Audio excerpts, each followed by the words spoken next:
শিরোনাম শেখ হাসিনার নির্দেশে 18ই জানুয়ারির হরতালে হাজার হাজার আওয়ামী নেতাকর্মীদের সঙ্গ। এতক্ষণ শিরোনাম শুনলেন, এবার বিস্তারিত। ঢাকা আগামী 18ই জানুয়ারি দেশের রাজনৈতিক অঙ্গনে এক বিশাল পরিবর্তনের ইঙ্গিত দিয়ে হরতালের ডাক দিয়েছে আওয়ামী লীগ। দলের সভাপতি ও প্রধানমন্ত্রী শেখ হাসিনার সরাসরি নির্দেশে এই কর্মসূচি ঘোষণা করা হয়েছে। হরতালের মূল উদ্দেশ্য হল দেশের বর্তমান রাজনৈতিক পরিস্থিতি এবং বিরোধীদলীয় কর্মকাণ্ডের বিরুদ্ধে জনগণের মনোভাবকে প্রাধান্য দেওয়া। বিভিন্ন জেলা থেকে আসা হাজার হাজার আওয়ামী লীগ নেতাকর্মী ঢাকায় একত্রিত হচ্ছে। এদের মধ্যে রয়েছেন মন্ত্রী, সংসদ সদস্য, যুবলীগ, ছাত্রলীগ, মহিলা আওয়ামী লীগ এবং অন্যান্য সহযোগী সংগঠনের নেতৃবৃন্দ। তাদের হাতে দলের পতাকা ও বিভিন্ন স্লোগান সম্বলিত প্ল্যাকার্ড দেখা গেছে। হরতালের আগে দলীয় কার্যালয়ে বড় ধরনের প্রস্তুতি বৈঠকও অনুষ্ঠিত হয়েছে। রাজধানী জুড়ে কঠোর নিরাপত্তা ব্যবস্থা। 18ই জানুয়ারি দিনটিকে ঘিরে রাজধানী জুড়ে নেওয়া হয়েছে কঠোর নিরাপত্তা ব্যবস্থা। আইনশৃঙ্খলা রক্ষাকারী বাহিনীর অতিরিক্ত সদস্য মোতায়েন করা হয়েছে।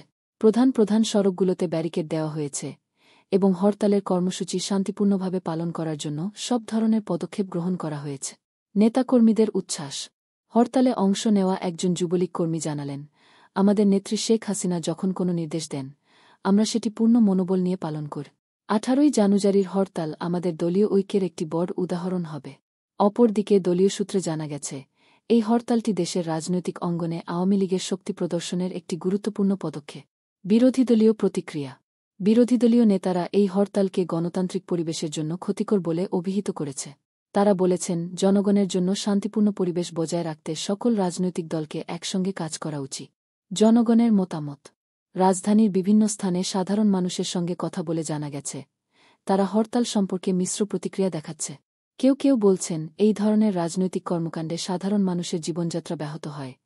আবার কেউ কেউ বলেছেন, দেশের জন্য যদি এই কর্মসূচি হয় তাহলে আমরা সমর্থন করি। সার্বিক পরিস্থিতি।